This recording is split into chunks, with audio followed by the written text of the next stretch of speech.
Cette histoire commence dans un monde où il existe de nombreux monstres maléfiques. Pour protéger l'humanité de ces créatures, il faut des personnes dotées de pouvoirs sacrés capables de créer des barrières. Ces femmes sont appelées des saintes, et leur rôle est de repousser les monstres et de purifier la terre. La présence d'une sainte est une bénédiction, et c'est pourquoi chaque pays doit en avoir au moins une. Le royaume de Gyrtonia abrite justement la sainte la plus puissante de toute l'histoire, Filia Adenauer. Elle est pratiquement la sainte parfaite, car rien ne semble lui résister. Mais il lui manque une chose, le sourire. Une sainte est censée incarner la protection et la joie. Mais certaines personnes ont un peu peur d'elle, car elle ne sourit jamais.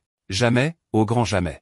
Un peu plus tard, un jeune blond nommé Oswald demande à un marchand qui est cette magnifique jeune femme. Le vendeur lui explique qu'il s'agit de la sainte locale, ce qui laisse comprendre qu'Oswald n'est pas d'ici. Le marchand précise ensuite qu'il existe deux saintes. Il y a Mia, une jeune fille douce, adorable, dont le sourire est considéré comme un trésor national. Et Filia, bien qu'elle soit l'aînée et bien plus puissante, a du mal à communiquer avec les autres. Par exemple, quand on lui demande si elle a accompli certaines requêtes, elle répond oui, mais d'une manière froide et distante. Cela dit, tout le monde lui reste reconnaissant. Ils vivent dans un territoire aride et stérile, avec peu de ressources naturelles. La vie était très difficile, jusqu'à l'arrivée de Filia. Elle a tout changé, améliorant la vie de tout le royaume. Mais en accomplissant absolument tout ce qu'on lui demande, elle finit par éclipser les autres, ce qui crée un certain malaise. De retour chez elle, sa mère, Cornelia, ne tolère pas que Filia ait mis autant de temps à accomplir une tâche. Elle la considère comme inutile pour avoir mis si longtemps à devenir une sainte. Pas comme Mia, qui,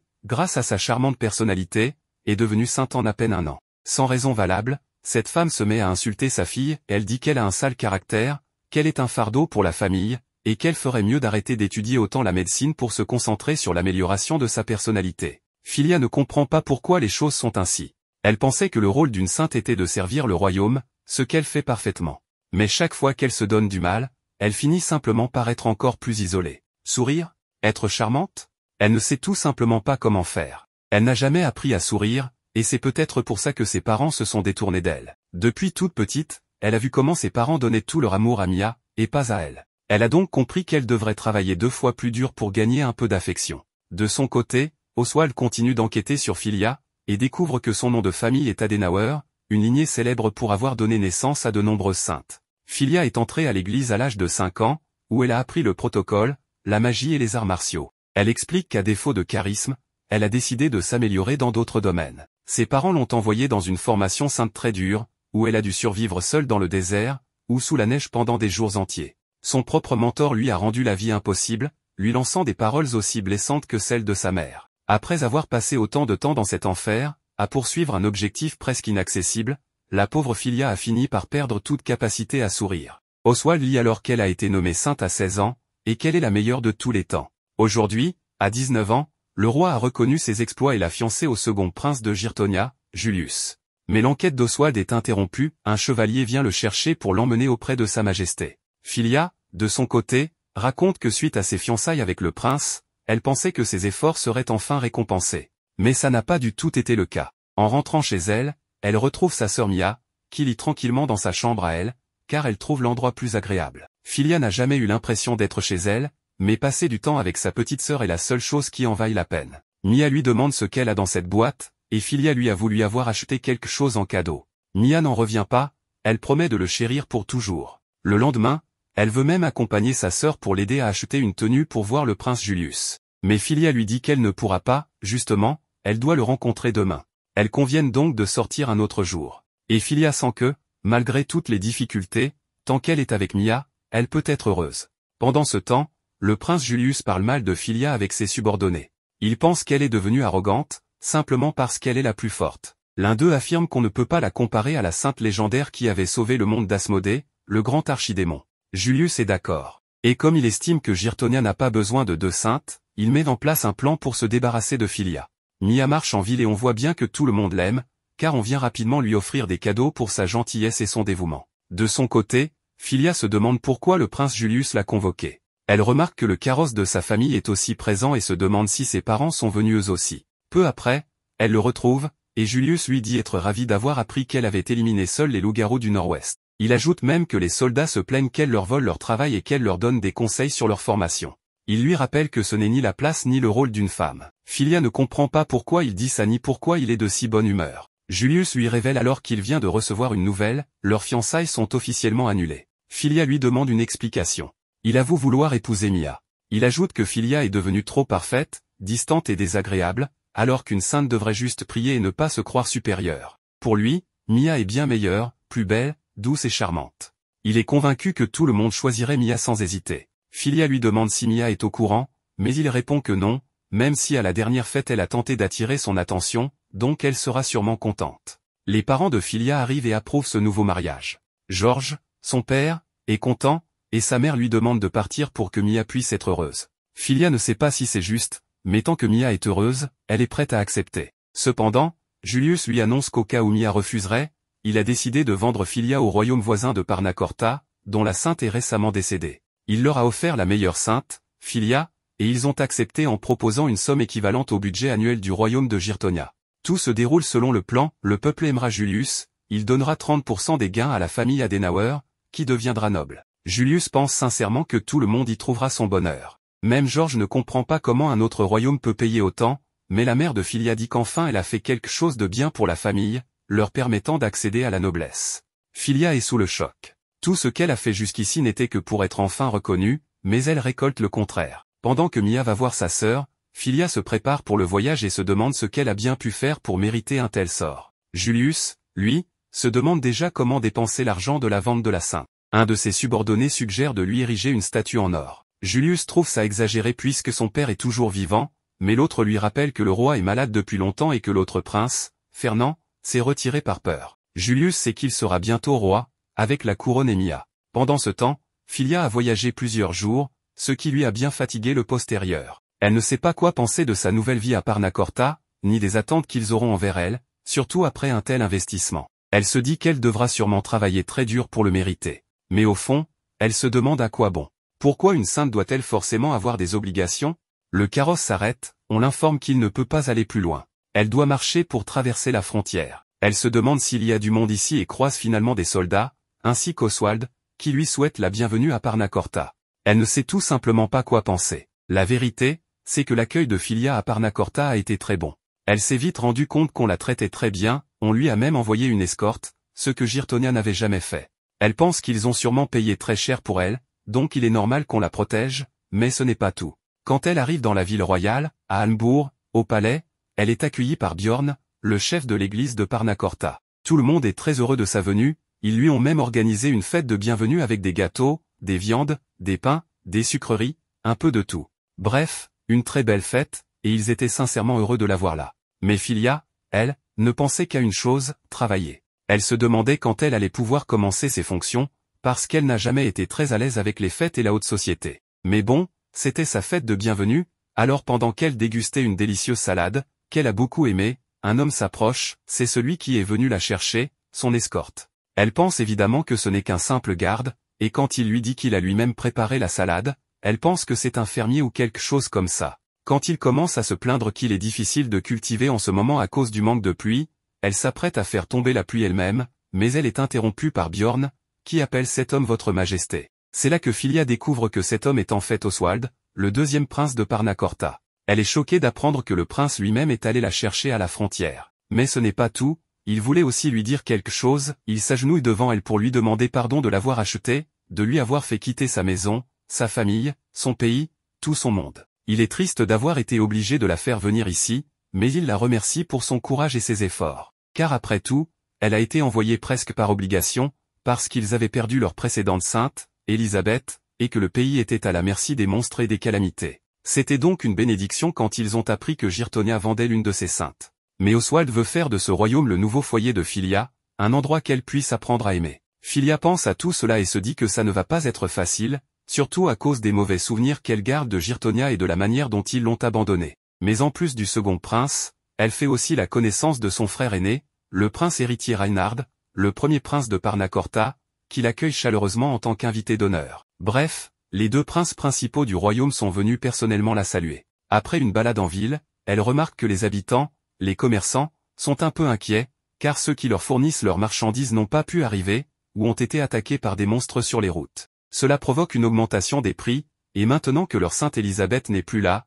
ils ne savent pas vraiment quoi faire. Ils savent qu'une nouvelle sainte est arrivée, mais elle semble froide, et ils doutent qu'elle puisse être à la hauteur de l'ancienne. Le lendemain, Filia se réveille dans une maison gigantesque, bien plus grande que celle de sa famille, et uniquement pour elle. Elle se lève tôt, déjà prête à aller travailler. Elle ne sera cependant pas seule, car elle est rejointe par Lena et Leonardo, ses nouveaux accompagnateurs. Ils sont impressionnés qu'elle soit déjà debout, mais Filia leur dit directement qu'elle veut commencer à travailler. Ils vont donc en premier dans les montagnes, car Filia, en consultant la carte, remarque que Parnacorta est situé au centre du continent, entouré de nombreux royaumes, et regorgeant de forêts, rivières et autres merveilles naturelles, ce qui en fait aussi un nid à monstres. Elle sait donc exactement où aller pour commencer à ériger les barrières divines. Lena et Leonardo sont impressionnés car Filia s'est levée très tôt et a déjà commencé à travailler. Ils l'accompagnent en tant qu'assistant et garde du corps pendant qu'elle installe ses barrières et fait son travail de sainte. Mais Filia n'est pas habituée à ça, elle a toujours travaillé seule. Arrivée sur place, alors qu'elle se prépare à ériger les barrières, Lena demande à Leonardo comment travaillent les saintes, car c'est la première fois qu'elle agit comme garde du corps pour l'une d'elles. Leonardo, lui, a déjà travaillé pour plusieurs saintes avant Filia, donc il a de l'expérience. Il explique que les saintes prient pour communiquer avec la divinité, ce qui leur permet d'ériger des piliers qui dégagent une aura divine, repoussant ainsi les monstres et toute forme de mal. Plus il y a de piliers, plus la protection est forte, mais c'est un travail difficile, qui demande beaucoup de force. En général, une sainte met toute une journée pour créer un seul pilier. Mais Filia, elle termine en une demi-heure. Elle est exceptionnelle, parfaite dans tout ce qu'elle fait. Lena et Leonardo n'ont jamais vu ça. Ainsi, toute la journée, Filia se rend d'un endroit à un autre, érigeant pilier après pilier, purifiant le bois tout entier. En un rien de temps, la forêt est redevenue saine, sans énergie négative ni monstre. Lena et Leonardo sont éreintés à la fin de la journée, alors qu'ils l'ont juste suivie. Ils doivent même la forcer à s'arrêter, car en chemin elle a aussi préparé des médicaments et aidé des gens. Le lendemain, Filia veut déjà partir au sud du royaume pour continuer à ériger des piliers. Mais Leonardo lui dit qu'elle doit se reposer, que ce n'est pas normal de travailler autant. Filia, elle, ne comprend pas, elle a toujours été élevée à donner 100%, à apprendre sans relâche. Elle se souvient des paroles du prince de Girtonia, qui lui avait dit de ne pas s'occuper des affaires des autres, mais c'est ce qu'on lui a toujours enseigné. Leonardo et Lena discutent ensuite de Filia. Ils l'aiment beaucoup, surtout Lena, qui dit qu'elle va la chouchouter et s'occuper d'elle. Mais elle remarque aussi que Filia semble plus à l'aise seule. Elle se demande ce qu'elle a vécu à Girtonia, car on voit bien qu'elle n'a pas été traitée avec amour. Lena décide donc de la dorloter comme il se doit. Le lendemain, tout le monde est heureux, la nouvelle sainte impressionne, les marchands peuvent revenir en ville, reprendre leurs activités, et tout le monde la remercie. Le prince Oswald entend ses éloges alors qu'il se promène dans la capitale. Mais de son côté, Mia ne va pas bien. Elle est seule maintenant. Même si elle est une bonne sainte, c'était surtout grâce au conseil de Filia. Sans sa grande sœur, elle est perdue. Le prince remarque lui aussi que les monstres s'approchent dangereusement de la capitale. Il n'y a pas de soldats car jusqu'ici, Filia s'occupait de tout sans jamais déranger personne. Désormais, le prince de Girtonia va devoir puiser dans les fonds donnés par Parnacorta pour renforcer la sécurité du royaume. Les gens croient que Mia saura gérer la situation, mais depuis le départ de Filia, tout semble empirer. Mia, elle, est convaincue que sa sœur ne serait jamais partie sans prévenir. Elle a demandé à leur père pourquoi Filia était partie, mais il ne lui a rien dit, juste qu'elle était partie, point. Mia ne le croit pas. Elle pense que sa sœur a été obligée de partir et elle jure que celui ou celle qui l'a éloignée va le payer. Un autre jour, Lena et Leonardo démontraient leurs compétences en matière d'élimination de monstres. Parnacorta était célèbre pour l'excellence de son ordre chevaleresque. Peut-être qu'ils formaient même leur majordome et leur servante aux arts martiaux. Et malgré cela, ces deux-là étaient particulièrement redoutables. Cependant, ils ne prenaient pas tout le mérite. Les monstres étaient affaiblis grâce au sanctuaire sacré de Filia. En plus, la potion qu'elle avait donnée à Leonardo lui donnait l'impression d'être revenue à ses plus belles années, même si elle affirmait qu'il ne s'agissait que d'une potion rudimentaire. Lena demanda ce que Filia notait depuis tout à l'heure. Elle expliqua qu'elle enregistrait des informations sur l'emplacement, l'ampleur et la férocité des apparitions de monstres. Filia ajouta qu'en plus du monde de surface habité par les humains, il existait le royaume démoniaque et le ciel. Les monstres étaient originaires du royaume démoniaque, mais parfois, une partie d'entre eux parvenait à la surface. Plus il y avait de nids dans le royaume démoniaque, plus il y avait de monstres, et donc, plus les invasions à la surface devenaient fréquentes. Pendant ce temps, le prince Oswald se promenait en ville. Il n'avait pas beaucoup de temps pour discuter avec les habitants, leur disant qu'il avait un rendez-vous galant. Il fut stupéfait en voyant Filia vêtue élégamment, mais il se ressaisit rapidement. C'est Lena qui avait organisé ce rendez-vous. Filia avait déjà entendu ce mot auparavant, mais elle ne savait pas vraiment ce que signifiait un rendez-vous. Lena suggéra une visite d'Hambourg, avec Oswald comme guide. Ils commencèrent par le quartier des marchands, où Oswald expliqua que les attaques de monstres avaient rendu difficile l'approvisionnement ces derniers mois. Mais tout cela appartenait au passé, grâce à Filia. Elle fut surprise de l'entendre la remercier simplement pour avoir fait son travail. Elle se demanda pourquoi son cœur battait si fort. Ils tombèrent sur l'homme qui vantait son fils à Girtonia. Grâce à Philia, il avait pu reprendre son commerce. En essayant de le saluer, Philia eut peur d'effrayer à nouveau le garçon.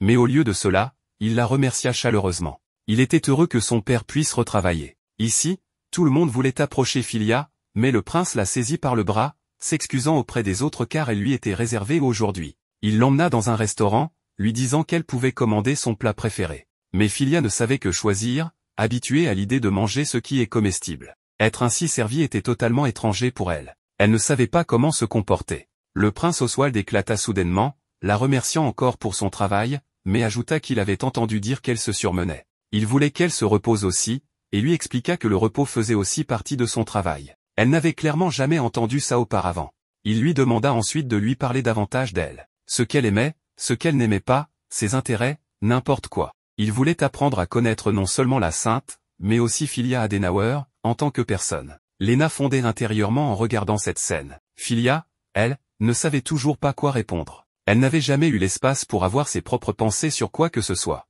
On ne le lui permettait pas. En regardant l'arôme apaisant du thé, elle admit finalement que c'était quelque chose qu'elle aimait. Mais elle ne pouvait pas en dire plus pour le moment, parce qu'elle ne savait rien de plus sur elle-même. Il lui dit que ça lui allait de la découvrir petit à petit. Puis il lui proposa de l'emmener où elle voulait aller ensuite.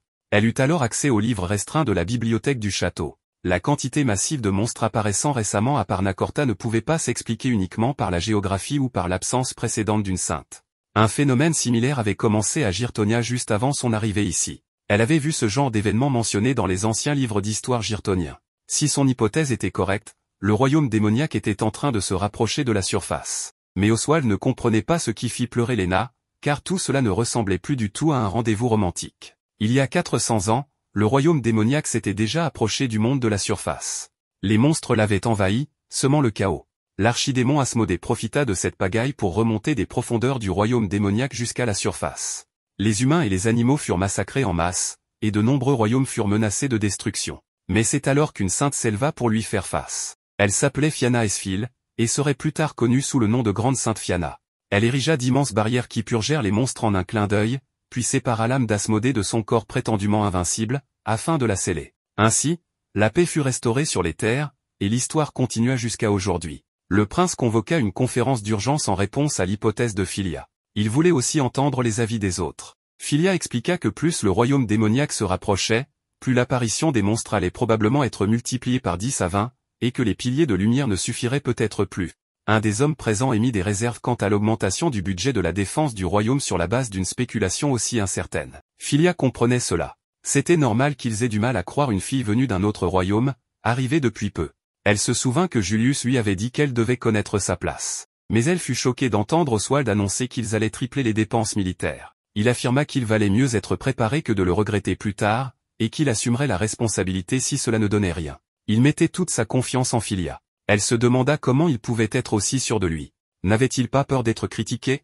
Elle se demanda s'il y avait un moyen pour elle de l'aider. En regardant la carte et les troupes mobilisables, Philia annonça que ce ne serait toujours pas suffisant. Elle proposa une autre solution, ériger un grand cercle de purification sur l'ensemble du royaume. Bjorn fut stupéfait, sachant qu'il s'agissait d'un ancien rituel. Il fallait maîtriser les langues archaïques et comprendre plusieurs lignées de sorts. Mais bien sûr, Philia en était capable. Ce cercle n'avait pas les propriétés d'enfermement d'une barrière classique. Il servait uniquement à affaiblir les monstres pour les rendre plus faciles à éliminer. Le seul hic, c'était qu'elle devait rester au centre du cercle et en être le cœur. En d'autres termes, elle devrait rester dans la capitale, et ne pourrait plus accomplir la plupart de ses tâches habituelles. Mais pour le prince, ce n'était qu'un détail insignifiant. Une fois activé, le cercle ne serait même pas épuisant à maintenir. Et pourtant, Philia afficha un regard soucieux.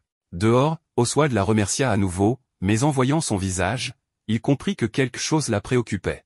Elle pensait à sa sœur restée chez elle. Mia était une excellente sainte, mais elle n'avait aucune connaissance des anciens rituels et ne pouvait pas créer de grands cercles de purification. Oswald comprit que Philia s'inquiétait pour sa sœur, et lui dit qu'elle pouvait l'aider. Ainsi, Philia fut autorisée à lui envoyer une lettre. De retour à Girtonia, Mia ne pouvait tout simplement pas accepter la situation. Elle décida d'aller demander à Julius ce qui s'était vraiment passé avec sa sœur. Cependant, elle se retrouva face à lui, et il lui offrit un bouquet de roses et lui demanda sa main en mariage.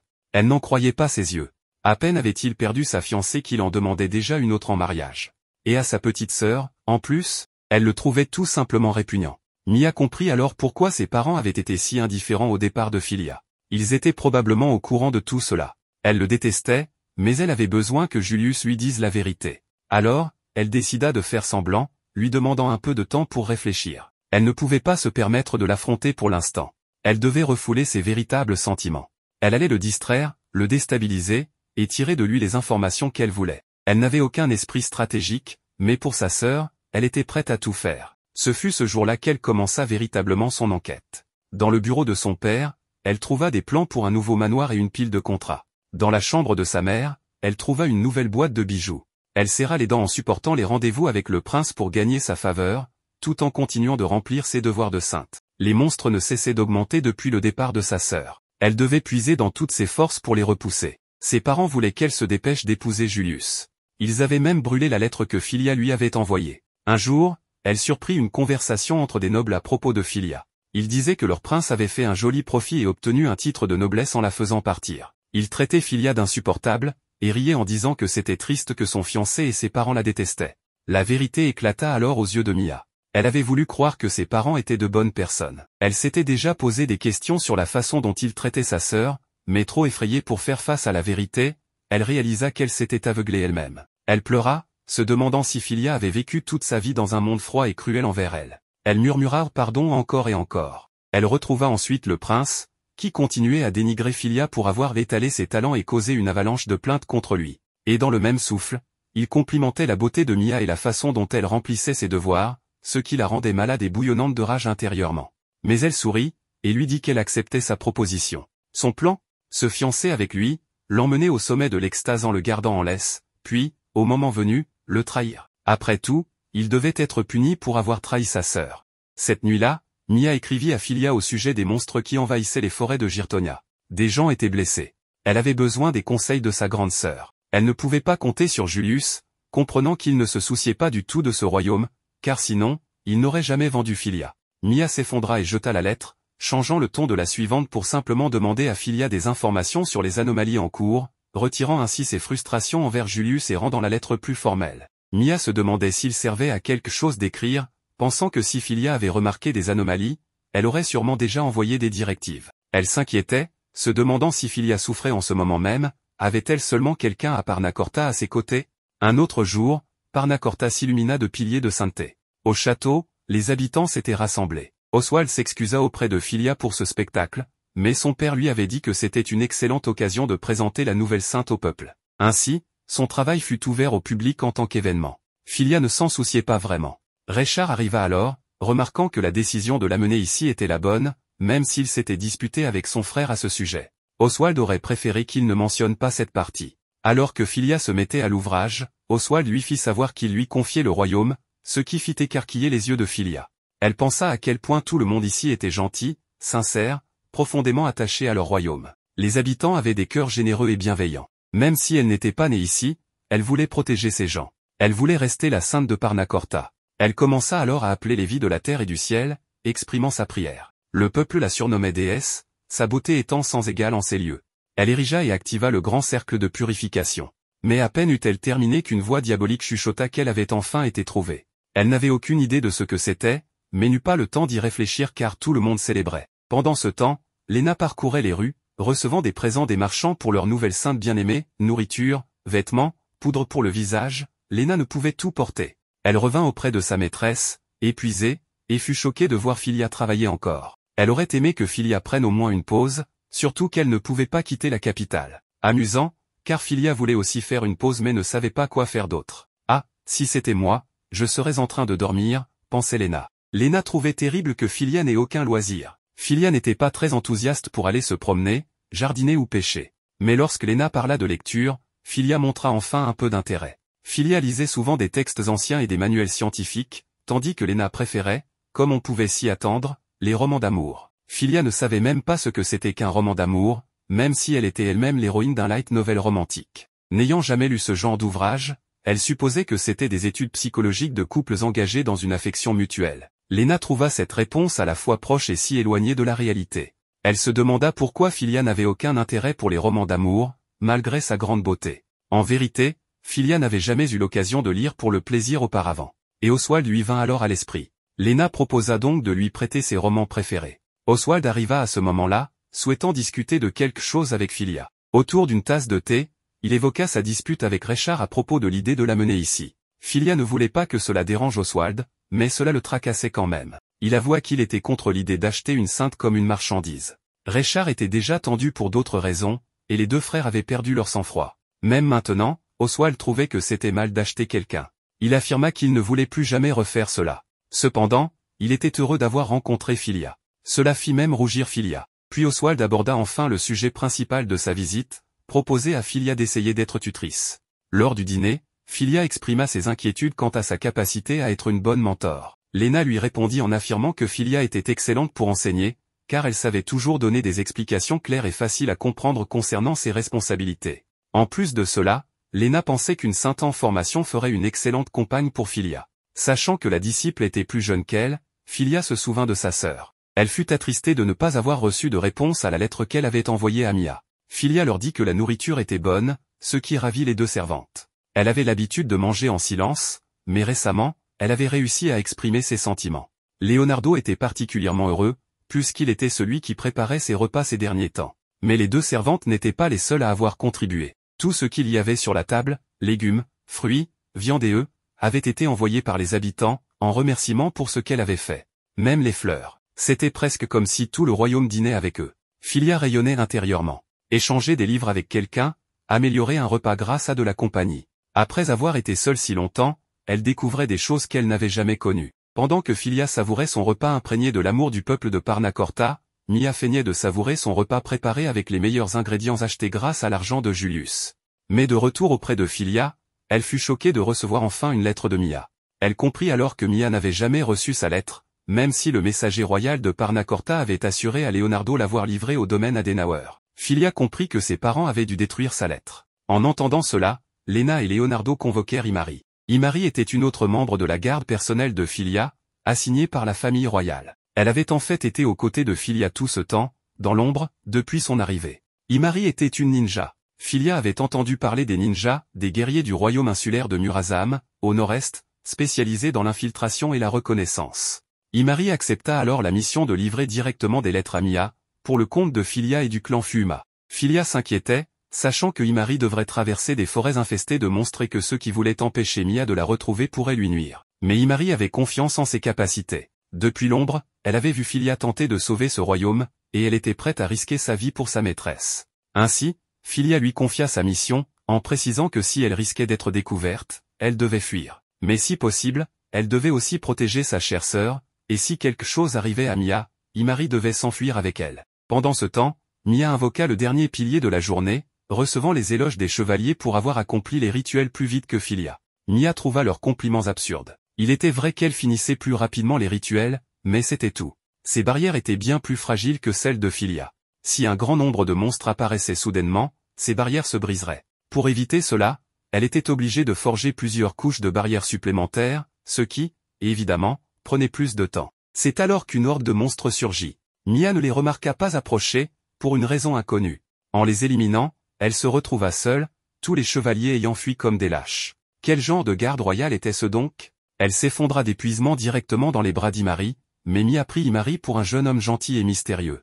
Imari lui remit alors la lettre, lui faisant signe de garder cela secret. Mia, inquiète pour sa sœur, écouta Imari lui expliquer que Filia allait bien, que Parnacorta lui était redevable, et que l'affection du peuple allait au-delà de la simple gratitude, il voulait l'aider de toutes les manières possibles. Mia ressentit un immense soulagement en sachant que sa grande sœur était entourée de personnes qui se souciaient d'elle. Avant qu'Imari ne parte, Mia lui dit qu'elle laissera sa porte ouverte le soir, et lui demande si elle pouvait venir et lui parler davantage de sa sœur et de la lettre reçue. Elle resta cependant bouche bée en voyant Imari descendre du plafond dans son costume de ninja. Passé ce choc, et apprenant qu'Imari était une fille, Mia la remercia pour la lettre et comprit enfin la menace qui pesait sur son royaume. Elle gémit, souhaitant avoir pu voir Filia accomplir l'ancien rituel. Consciente qu'elle-même en était incapable, elle comprit qu'elle devait rassembler des forces armées. Ce ne serait pas facile, car le stupide prince en charge ne pensait qu'à lui-même. Se souvenant des paroles de Filia, Imari proposa à Mia de s'échapper. Et Mia y réfléchit sérieusement, sachant qu'elle pourrait ainsi retrouver sa sœur. Après tout, avait-elle encore une raison de rester dans un royaume qui avait méprisé et exilé sa chère Filia? De retour à Parnacorta, Grèce Martia, la sainte de Bolmerne, fut accueillie par Philia. Et bon sang, Grèce était aux anges de rencontrer notre sainte parfaite. Elle parlait à toute vitesse, disant à quel point c'était un honneur de rencontrer Philia, et que d'avoir l'opportunité d'étudier sous la plus grande sainte de tous les temps était un rêve devenu réalité pour elle. Grèce brillait littéralement de joie. Nous faisons un flashback sur Oswald demandant à Philia de tutorer la famille Martilla, une famille qui a produit des saints pour le royaume de Bolmerne et qui entretient des liens profonds avec la famille royale du royaume. La famille Elkrantz, qui avait donné naissance au sein de Parnacorta, descendait également d'une branche de la famille Martilla. Étant donné la proximité géographique des deux royaumes, ils avaient eu beaucoup d'interactions avec la famille Martilla, et récemment, ils avaient envoyé une demande afin d'apprendre la magie de purification auprès de Philia. Ils souhaitaient envoyer leur quatrième fille, Grèce, pour étudier ici. Malgré l'enthousiasme débordant de Grèce, son majordome personnel, Arnold, expliqua calmement qu'elle était tout simplement une grande admiratrice de Philia. Elle travaillait chaque jour avec diligence dans l'espoir de devenir un jour une sainte comme elle. Toutefois, Grèce bougonnait un peu, confiant à Arnold qu'elle avait envie de dire à Philia en personne à quel point elle l'admirait. Philia pouvait déjà sentir que la vie au manoir allait devenir bien animée pour un moment. Cependant, il pourrait y avoir des difficultés, car le grand cercle de purification nécessitait une grande connaissance des rituels anciens, et tout le monde n'était pas capable de les exécuter. Philia savait qu'il ne s'agissait pas d'un talent particulier, mais plutôt d'une question de savoir et de perception. Concernant le savoir, il fallait étudier la langue ancienne. Mia, par exemple, ne pouvait pas utiliser cette technique car elle ne connaissait pas la langue nécessaire. Philia aurait aimé pouvoir lui enseigner, mais contrairement à Mia, la famille Martilla semblait intégrer l'étude de la langue ancienne dans leur formation. Si Grèce maîtrisait suffisamment cette langue, elle pourrait très vite apprendre à utiliser le grand cercle de purification. Lors de leur première leçon, Grèce écoutait, les yeux brillants, pendant que Philia expliquait. Philia aborda alors la notion de perception, expliquant que Grèce devait s'exercer à percevoir la puissance magique naturelle nécessaire pour pratiquer les rituels anciens, ce qu'on appelait le mana. Grèce n'avait jamais entendu ce terme auparavant, alors Philia le lui expliqua. Généralement, on lançait des sorts en utilisant sa propre puissance magique interne, appelée Odé. En revanche, la puissance magique provenant du monde naturel s'appelait le mana. Beaucoup de rituels anciens, comme le grand cercle de purification, étaient d'une telle ampleur qu'il serait difficile de les réaliser uniquement avec sa propre magie intérieure, aussi utilisait-on le mana pour combler les écarts. Voilà pourquoi ce premier défi consistait à apprendre à percevoir le mana. Elle demanda donc à Grèce de se tenir dehors, de ressentir la lumière du soleil, d'écouter le bruissement des feuilles, et d'entrer dans un état méditatif en sentant la puissance de la nature traverser son corps. Grèce fit plusieurs tentatives, mais ne réussit pas vraiment à saisir le concept. Cela rappela à Philia ses propres débuts dans l'apprentissage. Grèce finit par fondre en larmes, incapable de sentir le mana, elle arrivait bien à percevoir qu'il existait une certaine force dans la nature, mais c'est à peu près tout. Philia lui dit alors que c'était suffisant. Cette sensation faible mais présente signifiait qu'elle était capable de percevoir le mana. Tant qu'elle affinerait ce sens, avec le temps, elle serait capable d'interagir avec lui également.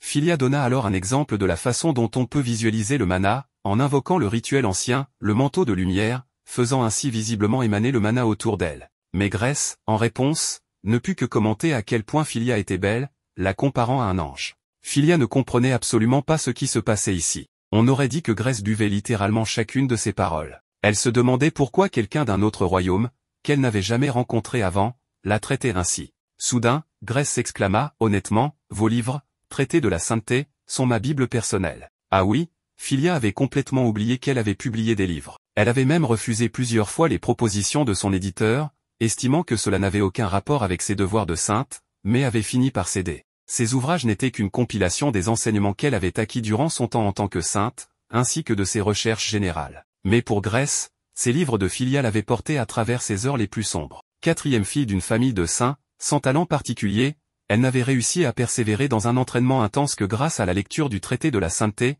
touchée par ses enseignements. Elle rêvait de devenir un jour comme Philia. Rien qu'en lisant ses écrits, Grèce avait compris que Philia ne jugeait pas, contrairement à ce qu'on retrouvait souvent dans les textes d'autres auteurs, au contraire, ses écrits reflétaient le cœur impartial d'une personne presque maladroitement dévouée à son article. Elle n'en revenait pas qu'une personne comme Philia puisse exister. Elle avait toujours voulu la rencontrer pour lui dire merci d'être devenue une sainte et d'avoir écrit ses livres. Ses écrits l'avaient sauvée. Philia se souvint alors de sa mère la réprimandant, l'accusant d'arrogance pour avoir publié des bêtises. Julius l'avait lui aussi critiqué, affirmant que ses livres n'étaient rien d'autre qu'une vantardise de ses accomplissements. Ils avaient même brûlé tous ses livres en ville et arrêté leur publication. Philia avait fini par croire que ce genre de traitement était normal. Elle regrettait même d'avoir jamais écrit quoi que ce soit. Mais maintenant, elle voyait clair, le monde dans lequel elle avait vécu était extrêmement restreint. Pendant une pause thé, Grace était folle de joie d'apprendre qu'elle était la première apprentie de Philia. Elle trouvait les explications de Philia faciles à comprendre, et les encouragements qu'elle recevait la motivaient encore davantage. Philia n'en prenait pas tout le mérite, expliquant qu'elle faisait simplement ce qu'on lui avait appris lorsqu'elle-même était apprentie. Son ancienne maîtresse était Hildegard Adenauer, la précédente sainte de Girtonia, et aussi la sœur aînée de son père, donc sa tante paternelle. Elle était stricte, même impitoyable. Elle avait abandonné Philia sur une montagne en hiver pour lui apprendre à survivre seule, l'avait enterrée dans le désert entièrement par elle-même, et l'avait obligée à s'allonger sur des lits de chardon pour pratiquer le contrôle de sa magie. Ce ne sont là que quelques exemples de ses méthodes d'enseignement. Grace demanda pourquoi Hildegard avait été si dure avec Philia. Elle pensait qu'une personne soit méchante ou gentille, qu'elle vous aime ou vous déteste, il y avait toujours une raison derrière tout cela. Philia se souvint alors d'Hildegard lui ayant un jour présenté des excuses. Mais Hildegard avait toujours eu une mauvaise relation avec les parents de Philia, et Philia lui ressemblait énormément quand elle était jeune. Elle avait dit à Philia que ce n'était pas sa faute si ses parents la détestaient. C'est pour cette raison qu'elle s'était tellement investie à rendre Philia forte, afin qu'elle puisse rebondir face à toutes les difficultés que la vie lui jetterait à la figure. Ce n'est qu'aujourd'hui que Philia réalisait que son professeur s'était toujours inquiété pour elle. Elle n'en revenait pas d'avoir mis si longtemps à comprendre quelque chose d'aussi important après avoir quitté le royaume. Elle espérait que sa mentor pourrait lui pardonner. Plus tard, en discutant avec Lena à propos du roman romantique qu'elle lui avait emprunté, Philia voulait savoir pourquoi le personnage principal acceptait de s'enfuir avec son amoureux, même si c'était mal. Lena répondit que, finalement, le désir d'aimer l'emportait. Ensuite, Philia reçut un message de Imari disant simplement « livraison effectuée ». Puis vint le prochain ordre du jour, Grace demanda à visiter la tombe d'Élisabeth. Nous apprenons qu'Élisabeth est décédée il y a 3 mois, et qu'elle était la cousine aînée de Grace. Lise était née avec une constitution fragile, aussi le père de Grace s'inquiétait-il souvent pour elle. Grace venait souvent à Parnacorta pour la voir. Le prince Richard arriva ensuite avec des fleurs, surpris de voir Philia, ainsi que Grace, qu'il prit brièvement pour Lise. Il visitait souvent la tombe, puisque lui et Lise avaient été fiancés auparavant. À chaque fois, il apportait des fraisiers dorés, ses fleurs préférées. Il aurait aimé lui offrir des cadeaux plus raffinés, mais elle lui avait dit que l'odeur de ces fleurs lui rappelait toujours lui. Il ne savait jamais quoi répondre à cela. Philia avait du mal à comprendre les émotions, mais même elle pouvait sentir qu'il était encore profondément amoureux d'Élisabeth. Grace fut surprise, elle ne pensait pas rencontrer un jour le prince Richard. Elle avait entendu dire que ses devoirs le tenaient terriblement occupé. C'était la première fois que Philia voyait quelqu'un aimer avec autant d'intensité. Elle n'avait jamais vraiment été aimée avant. Elle n'était même pas certaine de ce qu'était l'amour. Mais maintenant, elle comprenait qu'elle avait passé tout ce temps à chercher à obtenir l'amour des autres, et peut-être n'avait-elle jamais vraiment essayé d'aimer quelqu'un d'autre. Le lendemain, voyant Philia, Lena mit en place un plan pour lui faire livrer quelque chose à sa place. La livraison était bien sûr destinée au prince Oswald. Une fois sur place, Philia tenta de s'éclipser discrètement, mais il la retint, montrant qu'il y avait assez de nourriture dans le panier pour 2 personnes. En mangeant ensemble, elle remarqua la beauté du jardin qu'il entretenait seul, sans aucune aide, et se demanda pourquoi. Elle fut surprise d'apprendre que c'était parce qu'il n'avait aucun intérêt pour le trône. Pourtant, malgré ses sentiments, les nobles autour de lui insistaient pour former des factions et défendre sa candidature. Il ne le supportait pas. Il aimait profondément son royaume et sa famille, alors il avait décidé de jouer le rôle du fils dissipé, jugé indigne de faire de la politique. Et voilà tout. Philia comprit qu'il n'était pas d'abord un prince, mais plutôt une âme bienveillante qui aimait sa famille. Elle mentionna alors qu'elle avait rencontré Richard récemment, et Oswald fit un commentaire sur l'amour de son frère pour Élisabeth. Il trouvait incroyable de voir son frère si sérieux tomber éperdument amoureux d'une fille. Richard avait dit un jour que protéger la sainte était le devoir d'un roi digne de ce nom, mais il n'avait pas réussi à la sauver. Richard regrettait profondément, disant « Quel genre de futur roi ne peut pas protéger la femme qu'il aime ?» Comme pour se punir, il se consacrait sans relâche à ses devoirs. Oswald savait que son frère avait besoin de temps, mais il était aussi frustré de ne pouvoir faire autre chose que d'observer jusqu'à ce que les blessures de Richard cicatrisent. Il pensait aussi que Richard aurait eu besoin d'un passe-temps. Lui, jouant le rôle du fils désinvolte, passa un moment à réfléchir à ce qu'il devrait faire. Il se dit que si jamais il choisissait un hobby, ce ne devrait pas être uniquement pour lui-même. Il voulait aussi apporter de la joie aux gens autour de lui. Et il demanda alors à Philia si elle ressentait la même chose. Philia sentit à nouveau sa douleur intérieure, jusqu'à ce qu'elle pense à Mia et aux nouvelles personnes autour d'elle qui étaient toujours reconnaissantes. Elle avait toujours cru qu'en tant que sainte, elle devait renoncer à ses propres désirs et se consacrer entièrement à la prospérité de son royaume. Mais en réalité, elle cherchait surtout à rendre ses parents heureux. Elle pensait que si elle ne réussissait pas à les rendre heureux, à obtenir leur reconnaissance, leur amour, alors rien de tout cela n'aurait eu de sens. C'était la seule chose qu'elle voyait. Mais aujourd'hui, Elle voyait clairement qu'il y avait beaucoup de personnes autour d'elle qu'elle rendait heureuse. Oswald se pencha alors vers elle et lui dit qu'elle s'en était très bien sortie. Et si ses parents refusaient de la reconnaître pour tout ce qu'elle avait fait, alors il le ferait à leur place. Il semblait un peu gêné, se demandant s'il n'était pas trop présomptueux. Mais non, elle avait toujours voulu entendre ces mots.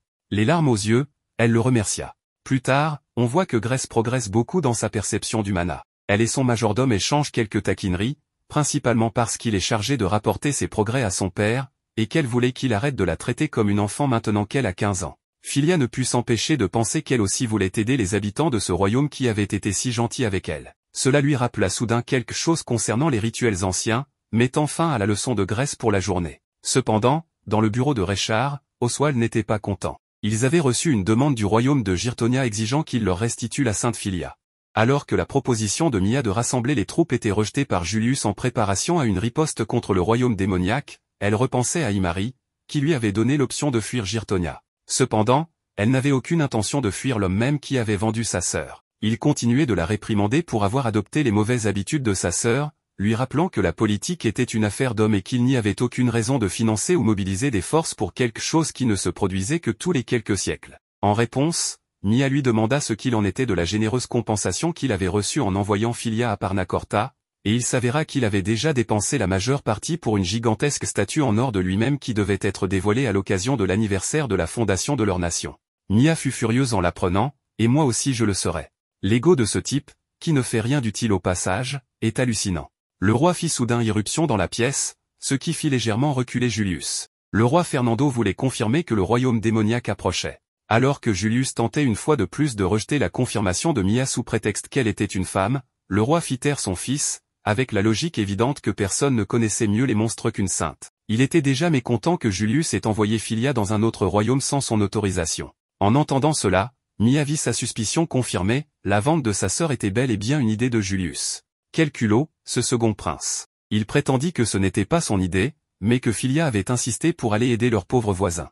Mais le roi fit remarquer que, même si c'était le cas, Julius avait le devoir, en tant que fiancé de Philia et prince du royaume, de l'en empêcher. Le roi se mit alors à tousser violemment, et Mia lui demanda avec inquiétude s'il utilisait toujours le remède issu de la recette que sa sœur lui avait laissée. Mais il s'avéra que l'un des conseillers avait affirmé avoir perdu la recette dans une erreur. En voyant le sourire narquois de Julius, Mia comprit alors que c'était la véritable raison pour laquelle il avait envoyé Philia loin d'ici. Ce malade voulait voir son propre père mourir pour pouvoir régner librement sur le royaume. Elle devait agir. Elle continua de jouer de ses charmes, disant à Julius que malgré ses paroles rassurantes, elle se sentait très effrayée. Elle lui demanda de l'accompagner dans ses fonctions le lendemain. Ils se retrouvèrent complètement entourés de monstres dans la forêt. Pris de peur, Julius poussa l'un des soldats en lui criant de tuer les bêtes immédiatement. Le plan de Mia était d'amener Julius en première ligne, afin qu'il voie de ses propres yeux les effets de l'approche du royaume démoniaque, provoquant l'apparition massive de groupes de monstres. En les voyant lui-même, il reviendrait sûrement à la raison. Après l'élimination des monstres, Julius tenta de s'éclipser sous prétexte d'un mal de ventre. Mia était joyeuse, lui demandant s'il avait vu à quel point la situation était devenue dangereuse à cause de son incompétence. Mais non, il répondit que ce n'était pas dangereux du tout, affirmant bêtement que Mia et les meilleures troupes de Girtonia faisaient du bon boulot. Ce gars est aveugle ou quoi? Il l'assura qu'il n'était pas ébranlé, et que son mal de ventre ne signifiait qu'une chose, il voulait rentrer chez lui. Mais c'était impossible avec la horde de gobelins qui fonçait droit sur eux. Elle essaya de l'avertir qu'à ce rythme, tout le royaume allait être submergé. Elle voulait qu'il imagine un monde où même la capitale ne serait plus sûre. Mais il hurla qu'il ne recevait pas d'ordre de femme, et l'accusa d'essayer d'imiter Philia. En ne souriant pas et en ne se tenant pas en retrait. Mia pensait depuis un moment déjà que Julius souffrait d'un complexe d'infériorité vis-à-vis de sa sœur. Il se cacha derrière Mia pour se protéger, la poussant, incroyable. Quel droit avait ce type de dire à une femme quelle était sa place? Alors qu'il geignait et tremblait de peur à l'idée de mourir, Mia élimina les monstres grâce à sa magie. D'une façon ou d'une autre, à la fin de tout ça, il se convainquit que ce n'était pas de sa faute. Et sa solution maintenant, c'était de rappeler Philia et de la faire tuer tous ces monstres. Mia essaya de lui dire que Parnacorta ne rendrait pas sa sœur, même s'il payait le double de ce que Parnacorta leur avait versé. Mais Julius répondit bêtement que Philia ne valait pas tant que ça, et que tout ce qu'elle savait faire, c'était dresser quelques barrières à moitié efficaces.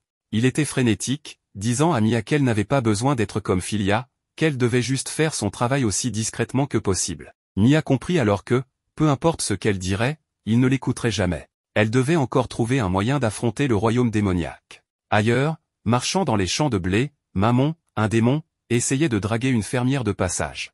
Il l'appelait magnifique, chérie, ce qui lui valut malheureusement de se faire trancher la tête par sa maîtresse Erza. Évidemment, la spectatrice prit la fuite. L'exorciste de l'archevêque ramassa la tête de son familier démoniaque et la remit sur son corps, tout en exprimant son inquiétude quant au retour de l'archidémon Asmodée. Mammon, lui, restait parfaitement calme, c'était aussi un démon, après tout.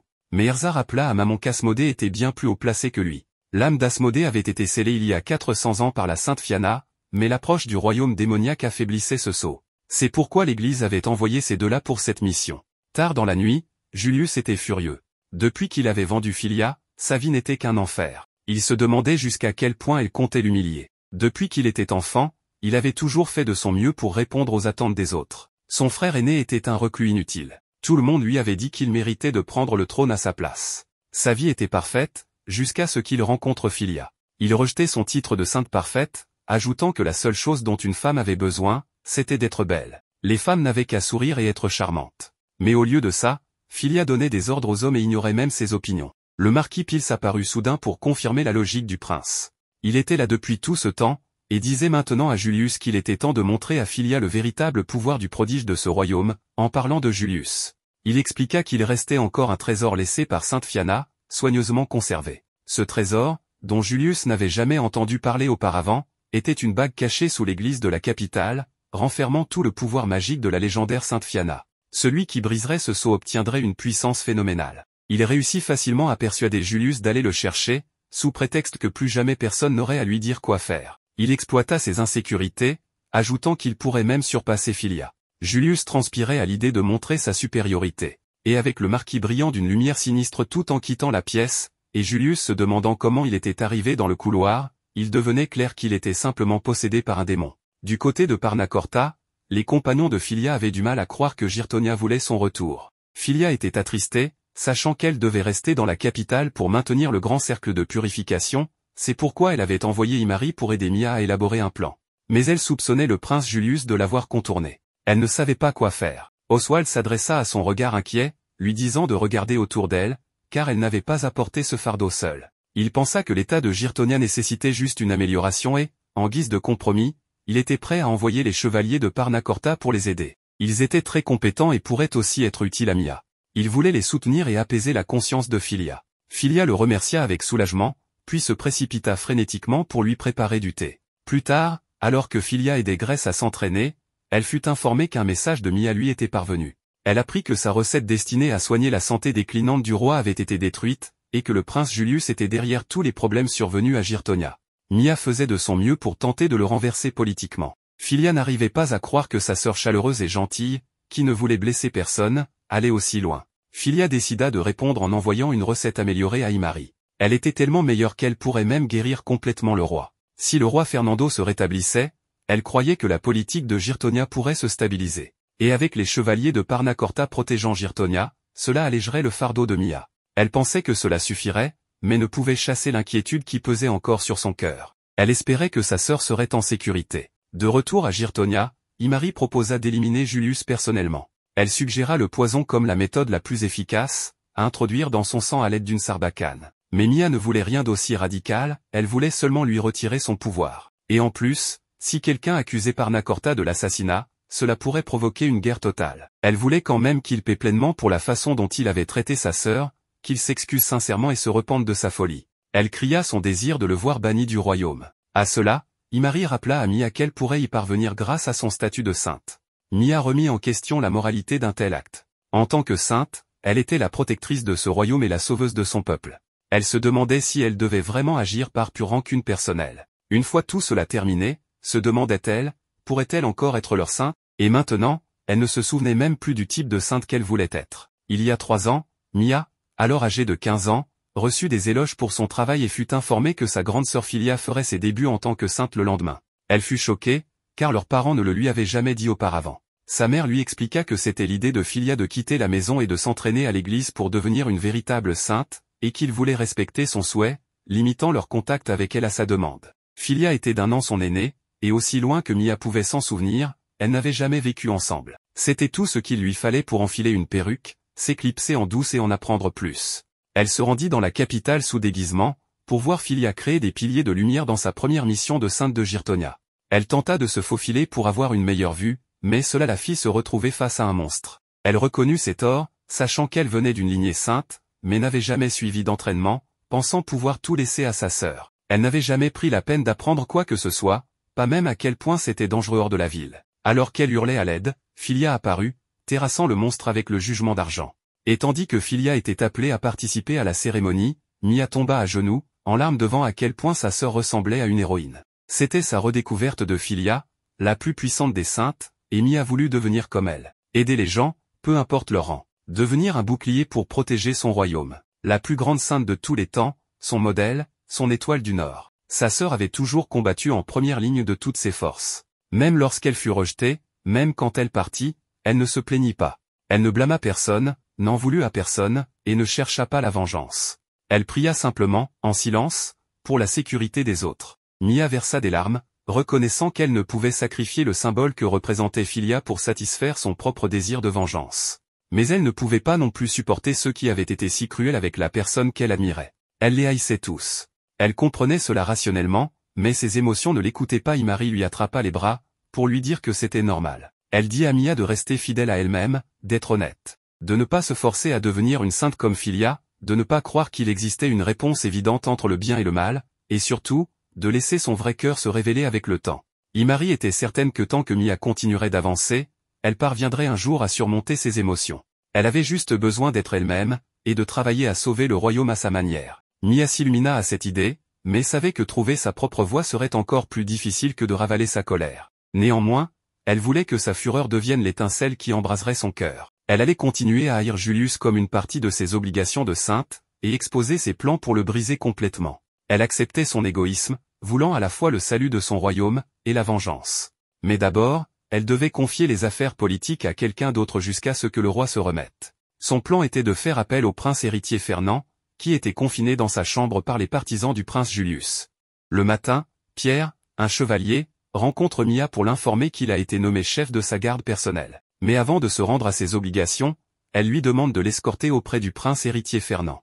Il ne s'attendait pas à ce que Mia soit de leur côté, puisqu'il avait reçu cette mission directement de Fernand. Le soutien envers le prince héritier est courant parmi les soldats, même s'ils gardent leur loyauté secrète pour que le prince Julius ne le découvre pas. C'était exactement ce qu'Imari avait dit à Mia. Le prince Fernand est malade depuis sa naissance. Les nobles qui soutenaient le prince Julius ont profité de cette faiblesse pour écraser la faction du prince héritier. Pierre ajoute que Julius traite les soldats comme des pions, les épuisant au travail, tout en détournant la main-d'œuvre pour construire sa statue en or. Malheureusement, à présent, Fernand dépérit autant physiquement que moralement. Ce qui est compréhensible, puisque Julius et ses acolytes l'ont expulsé du château principal sous prétexte de convalescence, le plaçant en résidence surveillée. Le prince héritier s'est résigné à son sort. Quand le roi a découvert ce que faisait Julius, il est entré dans une rage folle et a levé l'assignation à résidence de Fernand, mais ce dernier a refusé sa liberté et vit encore aujourd'hui caché dans ce domaine. Mia est choquée d'apprendre que cela dure depuis 12 ans. Elle comprend que cela lui demandera plus d'efforts que prévu.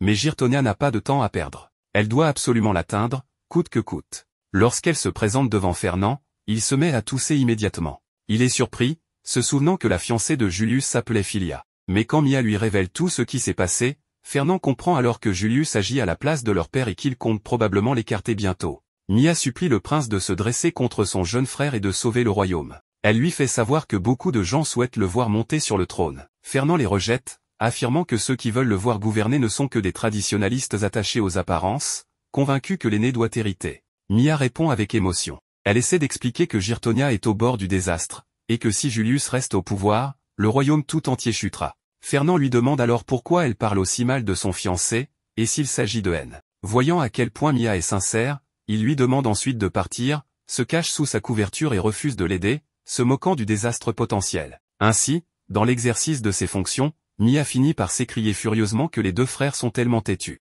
Même en entendant sa frustration, Pierre et les chevaliers restent fidèles au prince héritier. Pierre avait un jour suggéré à Fernand de sortir plus souvent, mais ce dernier a rejeté l'idée en bloc. Mia, au bord du désespoir, pense que Fernand a perdu toute volonté après une décennie passée enfermé. Elle commence alors à chercher une solution, décidant que sa priorité serait d'augmenter l'endurance de Fernand et de soigner sa maladie. En entendant cela, Pierre se souvient que l'état de Fernand s'était amélioré pendant un temps grâce aux médicaments préparés par Sainte Filia. Mia pense d'abord que Julius a peut-être saboté ce médicament. Mais en réalité, après l'amélioration de la santé de Fernand, autre chose s'est produite. Pendant ce temps, à Parnacorta, Filia faisait de l'artisanat, confectionnant des bijoux. Elle voulait offrir un cadeau à Oswald, qui a été si gentil avec elle depuis son arrivée. Lena est émerveillée, trouvant inspirant qu'une fille aussi peu préoccupée par la mode que Filia veuille offrir un bijou fait main. Filia se lève alors pour offrir un bracelet à Lena, qui lui fait un gros câlin en retour. Elle adore le cadeau et promet de le chérir pour toujours. Peu après, Leonardo arrive avec un rapport de Imari sur la situation à Girtonia. Mia interroge Fernand sur la raison pour laquelle il a arrêté de prendre le médicament de Filia. Fernand se crispe, qualifiant ce médicament de terrible. Il pense qu'améliorer sa santé ne ferait qu'attirer les conflits, et pousserait Julius à vouloir le tuer. Lorsqu'il a commencé à se sentir mieux, il n'arrivait plus à cesser de trembler. Se rétablir ferait ressurgir les discussions sur sa succession. Il ne voulait pas mourir. Et il ne prendra pas un médicament dont il connaît les conséquences. C'est vraiment tragique. Mia lui propose alors sa protection. Une garantie de sécurité s'il accepte de le prendre. Le prince ne sait pas comment réagir, mais finit rapidement par rejeter l'offre. Quoi qu'il en soit, Mia n'a pas l'intention d'abandonner. De son côté, Filia est convoquée par le roi. Elle se demande si elle a fait quelque chose de mal. Mais Oswald la rassure, son père veut simplement la rencontrer. Et si quelqu'un osait dire du mal d'elle, il leur couperait la langue comme le roi en m'a. Filia reconnaît cela comme un mythe de punition dans l'au-delà. Oswald est surpris qu'elle connaisse la mythologie de l'au-delà de Murazam. Il essayait juste de détendre l'atmosphère avec une blague. Mais il précise que si son père la blesse, il le confrontera sans hésiter. Voir Filia souffrir est la seule chose qu'il ne pourrait jamais supporter. Filia garde la tête froide, pensant que s'en prendre au roi passerait pour un scandale, ce qui fait éclater Oswald de rire. Il savait qu'elle dirait ça. Le roi et Gelstein Parnacorta présentent alors ses excuses à Filia pour avoir mis autant de temps à la rencontrer. Il avait beaucoup entendu parler d'elle par son fils, en particulier sur sa capacité à anticiper une menace potentiellement catastrophique pour le royaume et à agir préventivement avec brio. Il lui dit de relever la tête et lui fait savoir qu'il souhaite la récompenser pour ses actions. Il trouve qu'elle lui rappelle le prince Oswald, pour une raison qu'il n'explique pas. Elle pensa à la lettre reçue d'Imari, qui rapportait qu'il n'y avait aucune perspective d'amélioration à Girtonia, même avec l'aide de l'ancienne Sainte Hildegard. C'était trop à supporter pour Mia. Avant même que Filia puisse parler, le roi lui demanda si elle souhaitait qu'il ait de Girtonia. Et elle brisa son calme habituel pour dire qu'elle le voulait énormément. Elle se sentait tellement impuissante, sachant que sa sœur se battait avec acharnement sans aucun succès jusqu'à présent. Filia ne s'était jamais rendu compte à quel point elle avait peur de perdre sa sœur. Elle se demanda si c'était cela, ressentir une émotion. Elle essaya rapidement de se ressaisir et de demander pardon au roi pour s'être laissé aller. Mais le roi connaissait déjà sa demande depuis le début, il voulait juste l'entendre de sa bouche. Il lui demanda si elle avait peur de dire ce qu'elle pensait, lui expliquant que le seul moyen de faire avancer les choses est de parler franchement, et de faire confiance à ceux qui l'entourent, de leur demander de l'aide. Il lui recommanda même d'être plus égoïste. Il approuva ensuite l'envoi des chevaliers de Parnacorta à Girtonia, et ordonna à son fils d'entamer immédiatement des discussions avec leurs dirigeants. Le roi voulait que Filia soit sereine, car elle avait sauvé leur royaume, et il se sentait responsable d'exaucer ses vœux. Quant à son fils paresseux, il voulait qu'Oswald réfléchisse à plus de moyens d'aider Filia. Le père et le fils échangèrent une plaisanterie. Oswald raconta ensuite à Filia la recrudescence des monstres aux frontières, pensant qu'à ce rythme, même leurs chevaliers ne pourraient pas les contenir éternellement. Filia eut une idée à ce sujet. Mais elle n'était pas la clé de ce plan, ce rôle appartenait à Grèce. Elle lui expliqua que la façon la plus simple de sauver Girtonia serait de placer un grand cercle de purification sur tout le continent. Elle ne l'avait pas fait elle-même, car elle ne possédait pas assez de magie pour créer une barrière d'une telle ampleur. C'est pourquoi elle voulait emprunter le pouvoir magique de Grèce. Il existait un ancien rituel appelé le sort de convergence magique, qui permettait à plusieurs personnes de partager leur pouvoir magique entre elles. Mais Grèce seule ne suffirait pas non plus, car elle ne disposait pas de suffisamment de magie.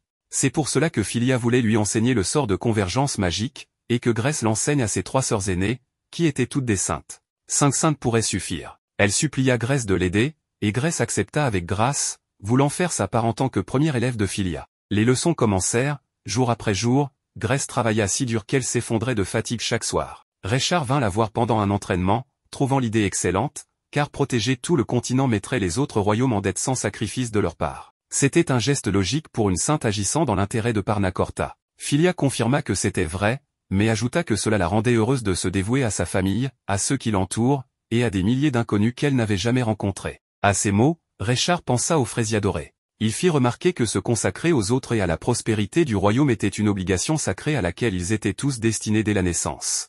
Mais il avait peut-être raté l'occasion de se dévouer à l'être qu'il aimait. Il conseilla à Filia de ne pas vivre uniquement pour les autres, mais de penser aussi à elle-même. Alors qu'il prenait congé, Filia jura qu'elle ne mourrait pas. Si elle avait une obligation sacrée à accomplir, elle voulait vivre et la remplir aux côtés de ceux qu'elle aimait ici, parce qu'elle aimait ce royaume. Richard sourit doucement, sachant que Filia l'avait surpassé. Dans la chambre de Fernand, Mia ouvrit les rideaux pour laisser entrer le soleil, pensant que ce serait bon pour lui. Elle lui avait aussi préparé un déjeuner pique-nique. Il soupira, lui demandant pourquoi elle allait jusqu'à de tels efforts. Pierre lui dit qu'elle passait ses journées à tuer des monstres, ses nuits à flatter Julius, et qu'entre-temps, elle venait le voir ici. Il pensait qu'elle se forçait trop. Mais Mia sentait qu'elle n'avait pas le choix. Elle ne supportait pas l'idée qu'un parasite comme Julius ruine sa vie. Elle se demandait s'il souffrait intérieurement en voyant que celle qui voulait lui nuire avait tout ce qu'elle voulait. Fernand, en revanche, ne se pensait pas du tout fort. Il ne voulait pas qu'elle place ses espoirs sur un faible comme lui. Son père, sa mère, tout son entourage,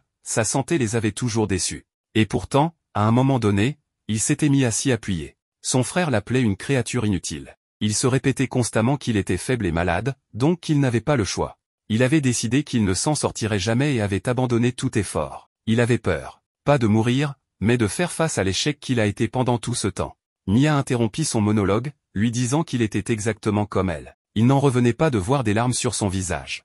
Elle était forte et sincère, rien comme lui. Mais Mia se ressaisit vite et lui dit que s'il ne se levait pas maintenant, il ne serait même pas un échec, parce que l'échec, c'est un droit qu'on gagne seulement quand on se bat. Si tout ce qu'il faisait était fuir et trouver des excuses, il ne mériterait même pas d'être qualifié d'échec. Elle lui dit ensuite qu'il n'y avait rien de mal à échouer. Échouer, c'est pouvoir relever la tête et dire qu'on n'a pas fui le destin, et que c'est une chose merveilleuse.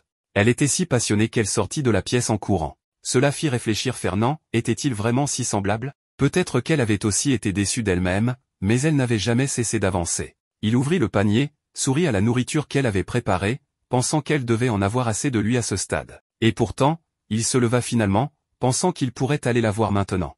Il murmura que Mia avait fini par le faire céder.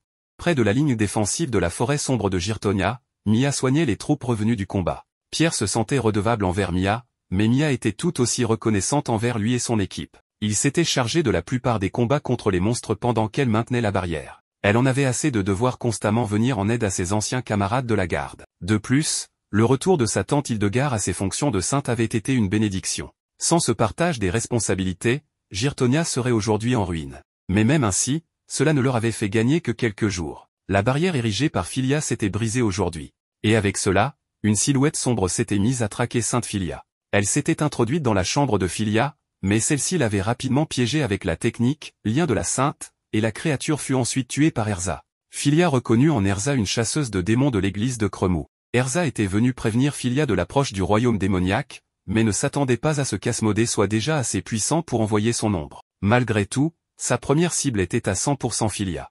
En route vers la réunion de défense nationale, Mia fut arrêtée par l'un des partisans de Julius, le marquis Pierce. Il avait entendu dire qu'elle se rendait fréquemment à la villa du prince Fernand, et remettait en question le comportement d'une jeune fille fiancée. Mia joua le jeu, répondant que le frère de son fiancé était en mauvaise santé. Quelle sainte serait-elle si elle ne se montrait pas préoccupée? Pierce se moqua de cette idée, lui disant de laisser Fernand tranquille, car c'était son propre choix de rester alité. Alors qu'il riait, elle serra les dents en pensant à la façon dont Julius et son cabinet avaient traité Fernand pour qu'il en arrive là. Mais alors qu'ils sont dans la salle de réunion, soudain, elle vit Julius choqué, pointant du doigt son frère aîné. Fernand était là. Et Fernand était à la fois sûr de lui et plein d'esprit, rappelant à Julius qu'il devait lui témoigner davantage de respect. Mia n'arrivait pas à croire que c'était le même Fernand qu'elle avait rencontré auparavant. Sachant que leur père était malade, il se préparait à endosser le rôle de prince héritier. Mia savait que cela risquait de provoquer Julius, mais c'était exactement ce que Fernand voulait. Il voulait pousser son frère à agir. Fernand questionna la décision de Julius de refuser unilatéralement l'aide de Parnacorta, alors que le roi était un vieil ami de leur père. Mais à cela, Julius répliqua brutalement que l'intention de Parnacorta était évidente, profiter du chaos pour les envahir. Pourtant, Fernand rappela à son frère que le royaume était sur le point d'être ravagé par les monstres. Mia remarqua que malgré son assurance apparente, Fernand tremblait et jouait un rôle. Bien sûr qu'il ne s'était pas remis aussi vite. Les traumatismes ne disparaissent pas du jour au lendemain. Mais il se montrait à la hauteur. Et elle comptait bien le soutenir du mieux qu'elle pouvait. Cependant, elle perdit vite sa concentration lorsque Julius accusa Filia d'avoir refusé de revenir dans le royaume, la qualifiant de femme insensible,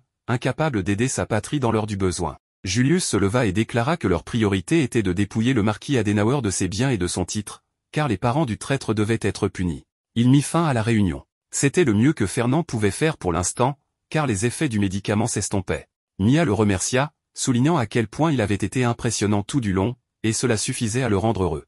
Elle lui tendit la main, lui proposant qu'ils travaillent ensemble pour démasquer Julius, et il accepta volontiers la main de la femme qui lui avait donné du courage. Mais ils ignoraient que Julius contraignait les parents de Mia à participer à un plan machiavélique, sous peine de tout leur confisquer. Dans le royaume de Bolmern, au domaine Martilla, la sœur aînée de Grèce, Émilie, n'était pas ravie à l'idée d'élargir le grand cercle de purification et de jouer les seconds rôles face à Philia. Mais Grèce avait déjà obtenu l'approbation de leur père, il était si heureux qu'il était parti aussitôt demander la permission du roi. Grèce avait anticipé l'attitude d'Émilie, sachant qu'elle voyait en Philia, la plus grande sainte de tous les temps, une rivale. Émilie continuait de râler, mais fut interrompue par Amanda, la deuxième sœur, et Jane, la troisième, qui se montrait plus raisonnable. Elles étaient conscientes que la menace des monstres s'aggravait, et se moquaient de la jalousie d'Émilie, peu digne d'une sainte. En lisant les instructions de Philia, Émilie apprit rapidement la perception du mana grâce au sort, robe de lumière. Cela l'irrita, mais elle ravala sa fierté, déclarant à ses sœurs qu'elle devait maîtriser le sort de convergence magique et créer le cercle magique de taille continentale au plus vite.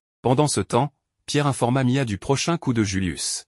Il faisait organiser une soirée par ses parents, invitant tous les nobles de Girtonia. Mais avant cela, elle fut sollicitée par le fils de Piers, qui avait quelque chose à lui avouer. Mia rentra chez elle épuisée, mais ne put se reposer longtemps, réveillée par les cris de son père envers sa tante Hildegard. Elle s'en fichait, car Hildegard était venue la voir. Cela faisait longtemps que Mia ne l'avait pas vue. Elle pensait que Hildegard et Philia se ressemblaient énormément, ce qui la fit fondre d'émotion. Mia était reconnaissante pour toute l'aide apportée par sa tante, mais Hildegard n'avait que faire des flatteries. Elle savait que son retour n'était qu'une goutte dans l'océan. Ce royaume était au bord de la chute face aux monstres, et sa disciple, Philia, aurait pu régler cela toute seule. Mia se sentit terriblement insuffisante. Cela dit, Hildegard alla droit au but. Elle voulait adopter Mia.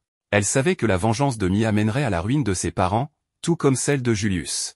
Hildegard faisait partie de la faction du prince héritier. Julius avait vendu sa précieuse élève. Elle ne pourrait jamais lui pardonner. Pierre expliqua à Hildegard que Mia avait rejoint leur camp, et elle attendait donc ce moment pour lui parler. Même si Hildegard avait perdu son mari, elle voulait trouver un moyen de soutenir Mia. Mia se demanda pourquoi sa tante voudrait l'adopter alors qu'elle se connaissait à peine. Et à cela, Hildegard répondit que les parents de Mia lui avaient déjà volé sa propre fille. Tout devint clair pour Mia. Autrefois, son père était jaloux de l'attention que leur mère portait à Hildegard, désignée comme futur saint. Il commença à répandre des mensonges malveillants sur elle, et au moment de la mort de leur mère, tout le monde les avait crus.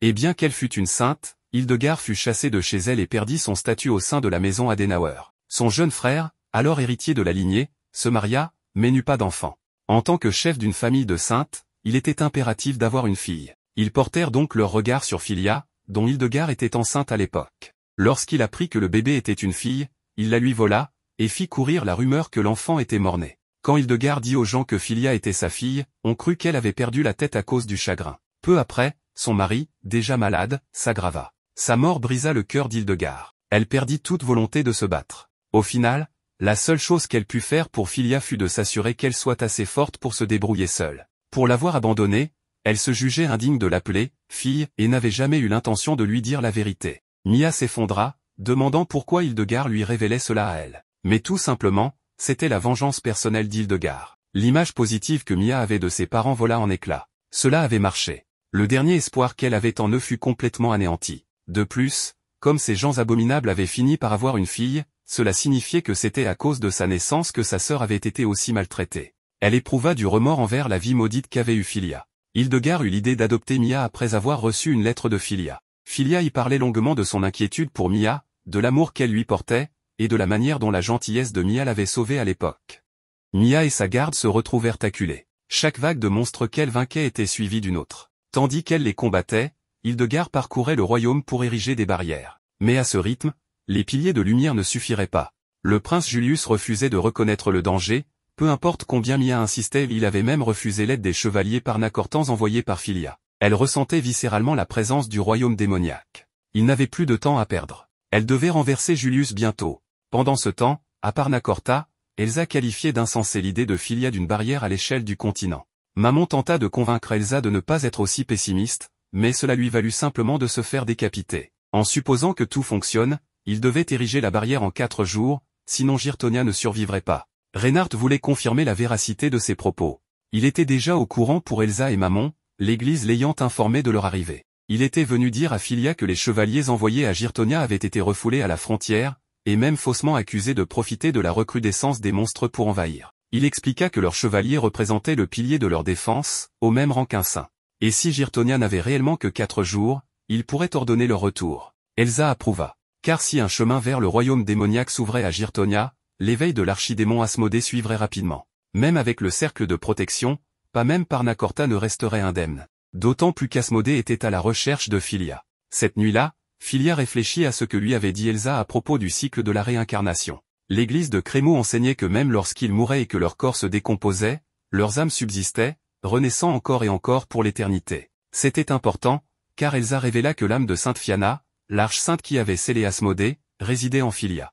Mammon parlait d'un doux amour. L'église ne savait pas comment, mais Asmodée était en réalité tombé amoureux de Fianna au fil de leur combat. Il pensait qu'être battu par une femme aussi magnifique avait éveillé quelque chose en lui. C'était une nouvelle chance d'amour pour l'archidémon, après 400 ans. Oswald vint rendre visite à Philia plus tard, lui disant de ne pas porter seule toutes ses souffrances.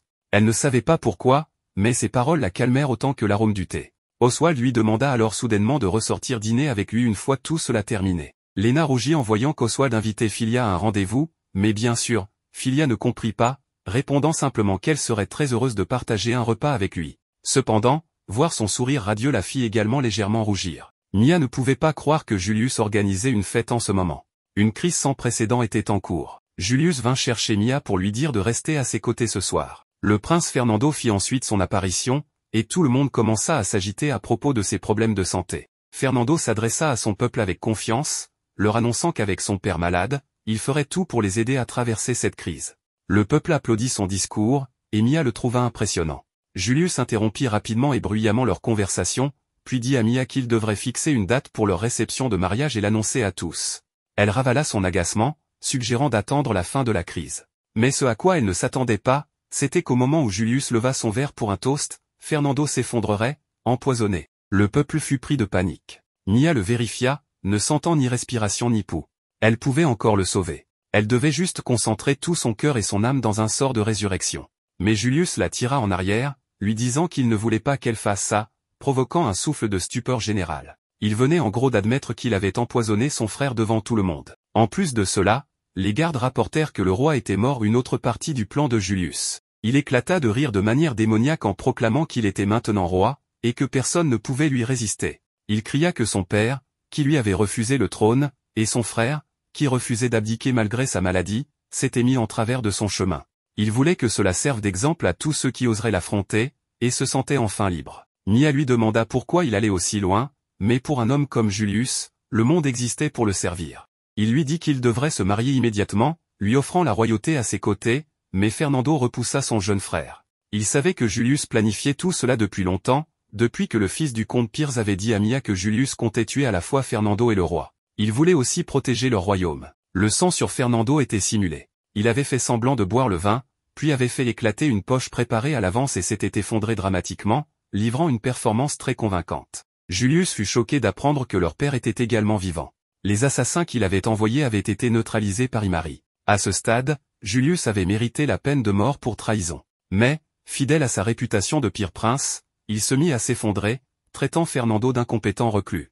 Il demandait ce qu'il y avait de mal à les avoir tués, disant que tout le monde préférait le voir, lui, sur le trône. Mais d'un seul regard au peuple, il était évident que plus personne n'était de son côté désormais. Tout allait commencer. Des punitions sans distinction pour tous ceux qui avaient trahi Philia. Julius supplia Mia de venir à ses côtés car elle était sa fiancée. Mais bien sûr, elle lui expliqua qu'il inversait les rôles. C'est elle qui l'avait élevé au sommet du plaisir, tenue en laisse, et maintenant que le moment était venu, elle admettait que tout cela venait d'elle. Pour faire tomber un membre de la famille royale, il fallait un crime et une preuve sans équivoque. Elle avait besoin d'un spectacle théâtral avec tous comme témoins. Tous, les partisans des deux princes, ainsi que les neutres, elle avait besoin qu'ils s'unissent au-delà des clivages politiques et comprennent le danger auquel ils faisaient face. Julius ne pouvait croire que son cher amour se retournait contre lui, mais elle lui dit clairement qu'il lui était impossible d'aimer l'homme qui avait vendu sa sœur. Elle le trouvait répugnant, ce qui le fit tomber à genoux. Son père la supplia de ne pas traiter Julius ainsi, mais elle ne comptait pas épargner ses parents non plus, évoquant la manière dont ils avaient traité Philia comme une ordure et s'indignant de leur culot. Il lui demandait tant et la traitait avec tant de froideur. Puis, à la fin, il l'avait rejetée et vendue à un autre royaume. Elle avait tant travaillé pour gagner l'amour de ceux qu'elle croyait être ses parents, mais ils avaient piétiné cela avec tant de joie. Mia ne pouvait leur pardonner. Sa sœur était la sainte parfaite qui avait tant fait pour leur royaume. Mais aussi une fille ordinaire, pas différente des autres. Elle pleura, espérant que sa sœur revienne. Malgré son discours passionné, Julius se lamentait d'entendre le nom de Filia en ce moment. Depuis son enfance, il se croyait supérieur. En études, en escrime, il maîtrisait tout sans le moindre effort. Pourtant, son père lui disait souvent de travailler sur son attitude. Julius ne comprenait pas pourquoi. Son frère Fernando était à ses yeux maladif, incompétent et inutile. Il se croyait doté d'un sang supérieur, d'un don, d'un génie. Le prince parfait devant qui tous devaient s'incliner. C'est ce qu'il croyait, jusqu'au jour où il rencontra Filia. Il sut dès le premier regard qu'elle était son ennemie, un monstre venu briser sa perfection absolue. C'est pourquoi il l'avait vendue, pour redevenir le prince parfait. Il ne pouvait accepter cela. Il se releva, riant face à Mia, lui disant que c'est elle qui finirait en prison. Il ordonna qu'on arrête Mia et Fernando, promettant des récompenses à qui obéirait. Mais personne ne vint l'aider, et son père révéla qu'il avait assisté à toute la scène. Julius est stupéfait de voir son père debout devant lui, en parfaite santé. Il croyait que le roi était encore alité, mais grâce à la médecine à base de plantes de Filia, le roi s'est complètement rétabli. La panique s'empare de Julius lorsqu'un chevalier rapporte la découverte d'une fiole de poison cachée dans la résidence des Adenauer. Cette preuve renforce encore le dossier contre eux. Sans hésiter, le roi ordonne l'arrestation de Pils et des Adenauer pour leur complot visant à l'assassiner. Il met également en garde ceux qui ont négligé leur devoir pendant son absence. Tous les noms ont déjà été recueillis grâce à la confession du propre fils de Pils, et chacun fera face à une condamnation. Malgré la trahison, l'implication de Julius ne peut être ignorée. Le cœur lourd, le roi ordonne aux gardes d'emmener son propre fils. Pourtant, ce n'est que le début.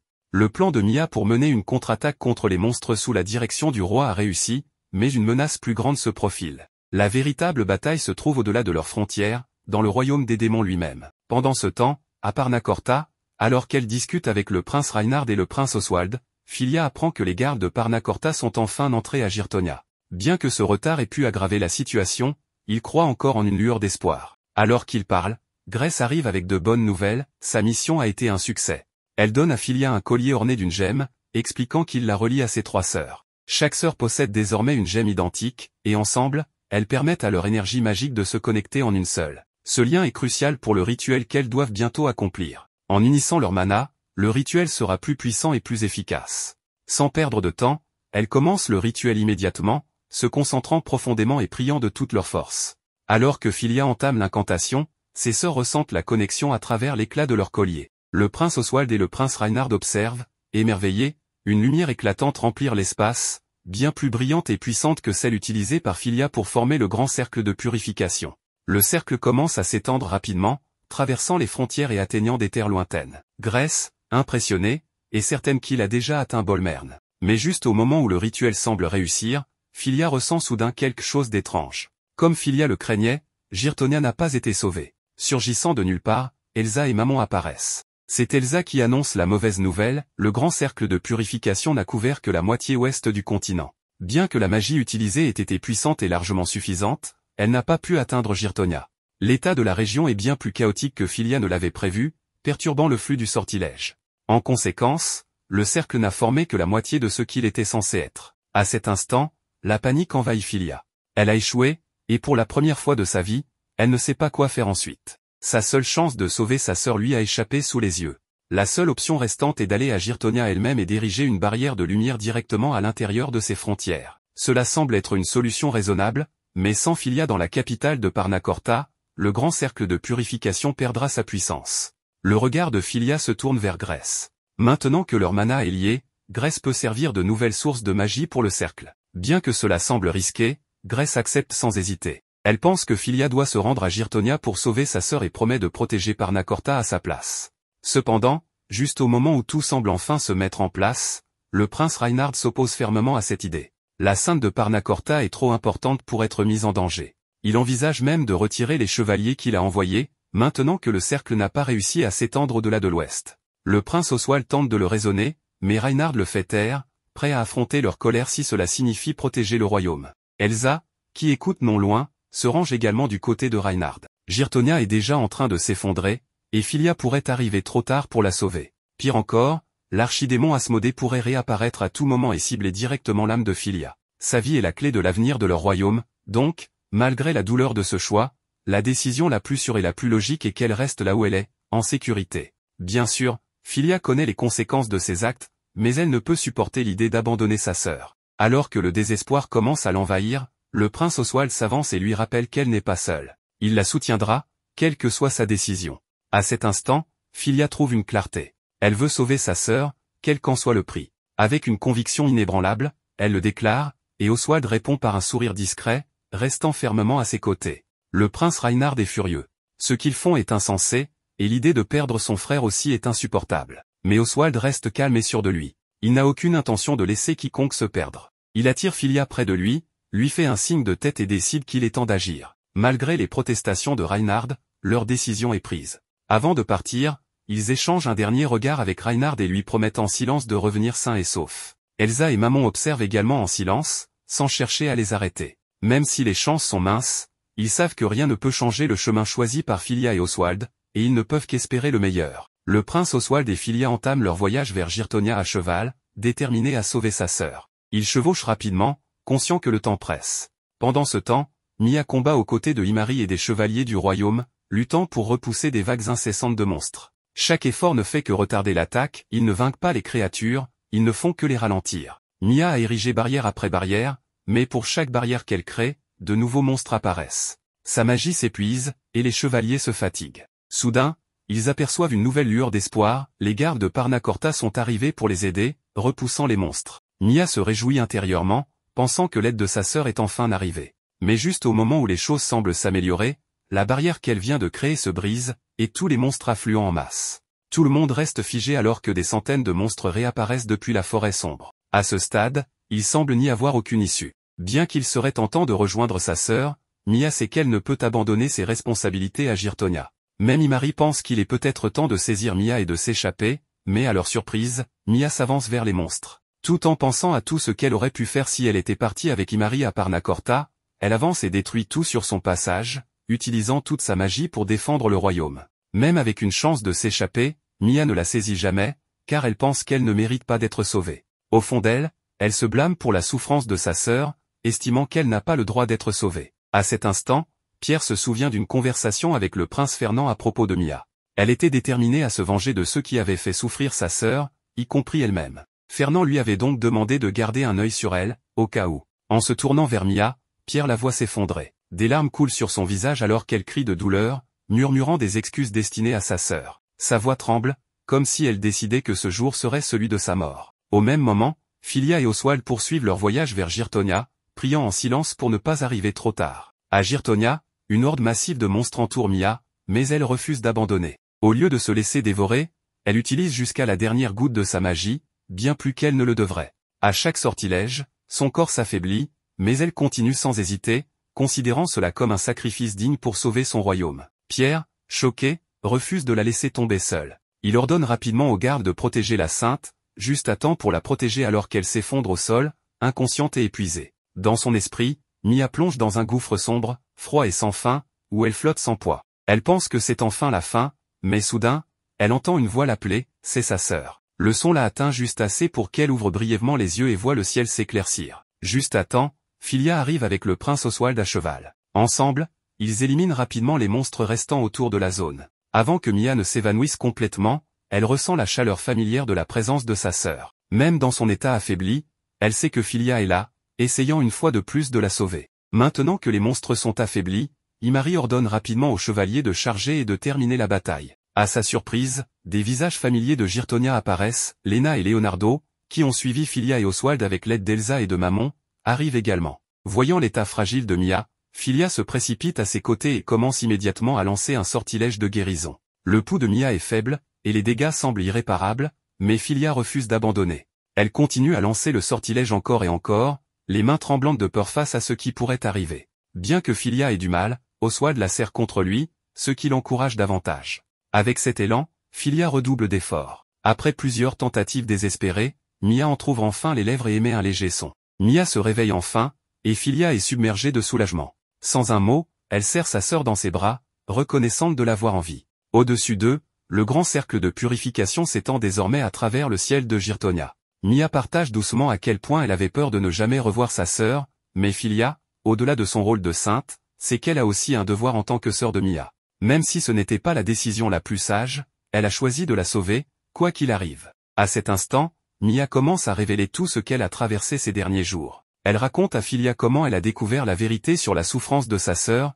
comment elle voulait se venger en son nom, mais qu'en fin de compte, tout ce qu'elle ressentait était du regret de ne pas avoir compris plus tôt. En entendant l'histoire de sa sœur, Filia loue Mia pour sa force et son courage. Contrairement à ce que Mia pense, Filia sait qu'elle est une sainte véritable et méritante. Ces mots brisent quelque chose en Mia, qui commence à sangloter. Non loin, Elsa et Maman observent la scène en silence, simplement heureux que tout se soit bien terminé pour elle. Ce même soir, au château, la voix furieuse du roi résonne dans les couloirs. La nouvelle lui est parvenue que Julius s'est échappé des gardes, et sa rage déborde. À l'insu de tous, Julius est déjà profondément enfoncé dans le château, se dirigeant vers une chambre secrète. Là, caché sous le château, repose l'âme scellée de l'archidémon Asmodée. Lentement, Julius tend la main vers elle, croyant qu'une fois qu'il l'aura en sa possession, rien ne l'arrêtera. Refusant d'accepter la défaite, Julius met immédiatement la bague. Dès qu'elle glisse à son doigt, une voix maléfique résonne dans son esprit. Les ténèbres jaillissent de la bague, l'entourant, et en un instant, il est complètement englouti par son ombre. Le lendemain, les sœurs flottent encore dans le bonheur de leur retrouvaille tant attendue. En rentrant au château, Filia et Oswald échangent des remerciements et des compliments doux pour tout ce qu'ils ont accompli. Mia les observe et remarque quelque chose, sa sœur a changé. C'est la première fois qu'elle est si chaleureuse envers quelqu'un, surtout un homme. Mia la taquine légèrement, mais Filia balaie cela d'un revers de main. Même ainsi, Mia est heureuse du nouveau bonheur de sa sœur. Mais leur joie s'estompe rapidement lorsqu'elles entrent dans la salle du trône. Elles sont stupéfaites de voir que ce n'est plus Sa Majesté sur le trône. À sa place se trouve Julius, portant désormais la bague qui scellait autrefois Asmodée. Un sourire tordu s'étend sur son visage alors qu'il salue Filia d'un ton sombre et moqueur, l'appelant sa promise. Les gardes se précipitent pour mettre les royaux blessés en sécurité, tandis que Filia et ses compagnons se préparent à affronter le prince possédé. Calme et posée, Asmodée loue la beauté et l'âme de Filia. Sans hésiter, elle exige de savoir pourquoi il a pris possession du corps de Julius. Asmodée prétend qu'il n'y a pas de raison profonde, qu'il voulait simplement que Filia le voie sous une forme qu'elle pourrait reconnaître. Oswald, confus par ce qui se passe, se tourne vers Filia, qui explique que le démon a possédé le second prince. Elsa ajoute que Julius, probablement par désespoir, a dû libérer Asmodée volontairement, permettant au démon de prendre possession de son corps dans le cadre d'un marché. Asmodée reconnaît rapidement Elsa comme une exorciste et Mammon comme l'un des siens, un démon qui s'est détourné d'eux pour servir les exorcistes. Désirant Filia pour lui seul, Asmodée décide d'éliminer tout ce qui l'entoure. Sans avertissement, le sol du château se remplit d'un liquide noir huileux d'où émergent des démons ombreux. Ces créatures de Baran envahissent la salle, mais le groupe, bien équipé pour le combat, les repousse rapidement. Malgré leurs efforts, le nombre d'ombres se multiplie rapidement. Prise d'un sentiment d'urgence, Elsa, réalisant que la menace devient incontrôlable, appelle Mammon. En réponse, Mammon se transforme en sa véritable forme, un félin blanc imposant. Ensemble, ils déchaînent une puissante technique d'exorcisme qui prend la forme d'un corbeau et détruit toutes les entités démoniaques d'un seul coup. Au milieu du chaos, Léna ne peut s'empêcher d'admirer la transformation majestueuse de Mammon, même dans un moment aussi dangereux. Cependant, d'autres démons ombreux continuent d'émerger du liquide noir recouvrant le sol. Réalisant que le danger persiste, tout le monde s'équipe des armes anti-démons que Filia avait préparées. Un par un, ils repoussent ensemble l'assaut incessant de monstres. Mia observe avec émerveillement leur combat contre les démons. Soudain, Hildegarde apparaît et se joint au combat, attirant rapidement l'attention de Filia et Mia. Mais il n'y a pas de temps pour des retrouvailles, car Asmodée commence à lancer un sort puissant visant à détruire tout le château d'un seul coup. Sentant le danger, Filia, Mia et Hildegarde unissent leurs forces pour créer un bouclier sacré qui protège tout le monde à l'intérieur. Le château s'effondre autour d'eux, mais grâce au bouclier, tous restent en sécurité à l'intérieur de la barrière lumineuse. Une fois la poussière retombée, le groupe réalise à quel point Asmodée est puissant. C'est le même archidémon qui a presque détruit le monde il y a 4 siècles. Mais maintenant qu'il utilise le corps du prince Julius, sa puissance est encore en croissance et sa résurrection n'est pas encore complète. Cela signifie qu'ils ont encore une chance de l'arrêter définitivement s'ils agissent maintenant. Filia confronte courageusement Asmodée, mais il se contente de rire et continue de jouer avec elle. Il tend un bras ombreux vers Mia pour la capturer, mais Mia lève rapidement son bouclier et repousse l'attaque. Puis, sans prévenir, Asmodée frappe à nouveau, capturant cette fois Hildegarde et la prenant en otage, proposant de l'échanger contre Filia. Bien que Hildegarde n'était pas sa cible initiale, Asmodée ressent quelque chose d'inhabituel en la tenant. Grâce à leur connexion, il accède à ses souvenirs. Il voit l'entraînement rigoureux qu'Hildegarde a imposé à Filia pour la rendre plus forte, mais surtout, il découvre une vérité cachée qu'Hildegarde a gardée enfouie pendant des années. Avec un sourire maléfique, Asmodée révèle le secret à tous, Hildegarde est en réalité la mère de Filia. Filia se fige, incrédule, tandis qu'Asmodée explique que les parents adoptifs de Filia l'ont éloignée d'Hildegarde pour préserver leur lignée. De plus, Mia connaissait la vérité depuis le début et la cachait. Hildegarde presse Filia de l'abandonner et de fuir l'archidémon, après tout, c'est elle qui l'a abandonné. Mais en se remémorant tout ce qu'Hildegarde lui a enseigné, Filia réalise à quel point ses leçons ont façonné celle qu'elle est aujourd'hui. Plutôt que de fuir, elle prend une décision ferme, elle s'avance et s'offre à Asmodée en échange d'Hildegarde. Elsa s'oppose à la décision de Filia, sachant que si Asmodée met la main sur elle, cela pourrait signifier la fin pour tous.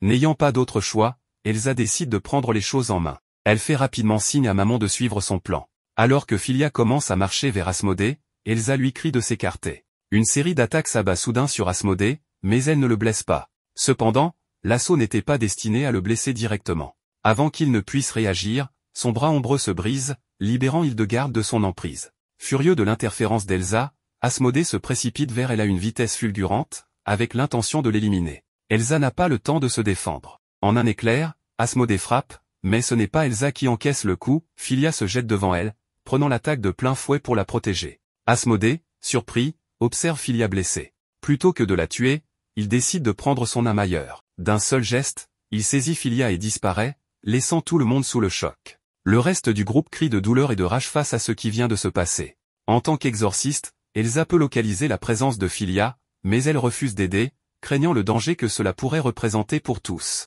Sous la pression du groupe, Elsa révèle enfin la vérité, la véritable forme d'Asmodée réside dans un limbe, un espace entre le monde humain et le royaume démoniaque. C'est là qu'il prévoit d'utiliser l'âme de Filia pour ressusciter la Sainte Fianna. Pendant ce temps, dans son château au cœur du limbe, Asmodée arrive avec le corps affaibli de Filia. Elle tremble, prétendant être au bord de la mort, murmurant qu'elle ne peut plus tenir. Émue par la compassion pour celle qu'il aime, Asmodée tend la main vers elle, mais son bras enflé hurle de douleur. C'était un piège. Filia se guérit instantanément et se relève, parfaitement indemne. Il s'avère que Filia a étudié le corps des démons en observant Mammon.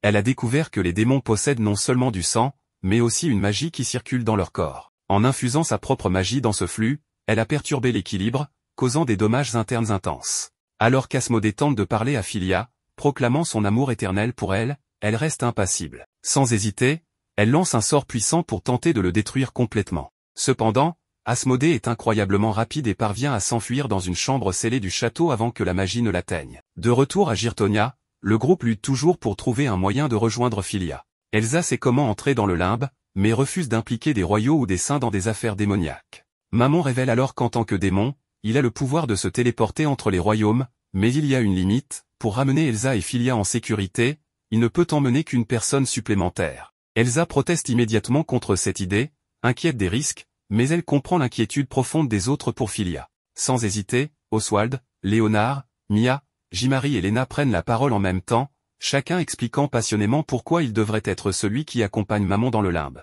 Leur débat est soudain interrompu par une voix familière, celle de Filia, qui résonne depuis le bracelet que Lena porte, enchantée par Filia pour permettre la communication en cas de besoin. Elle les rassure sur son état, mais leur annonce que ce pourrait être la dernière fois qu'ils l'entendent. Elle explique qu'elle doit affronter Asmodée seule avant qu'il ne retrouve toute sa puissance. Filia s'adresse à chacun d'eux, à sa sœur, elle exprime le souhait discret de retourner à Parnacorta. À Hildegarde, elle dit être reconnaissante d'avoir enfin appris la vérité et la remercie pour toutes les leçons qui l'ont façonnée. Enfin, à Oswald, qui, avec une détermination inébranlable, promet toujours de la sauver, quoi qu'il en coûte. Il lui rappelle doucement sa promesse qu'une fois tout terminé, ils sortiront manger ensemble. Mais avant que Filia ne puisse répondre, la connexion magique s'éteint.